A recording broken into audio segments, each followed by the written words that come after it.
Hello guys, welcome back to our channel.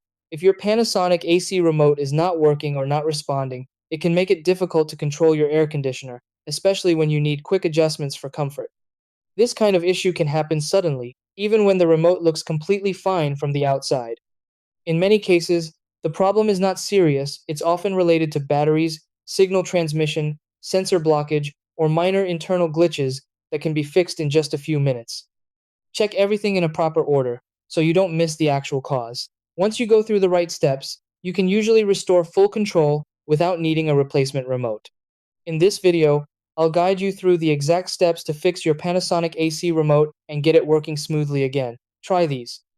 Step 1. Remove the old batteries and insert new ones in the correct direction. Step 2. Press and hold the power button for a few seconds to reset the remote. Step 3. Point the remote directly at the AC unit and remove any obstacles. Step 4. Clean the remote sensor and the AC receiver area carefully. Step 5. Check the remote signal using your phone camera to confirm it is working. Step 6. Turn off the AC from the main power, wait a minute, and turn it back on.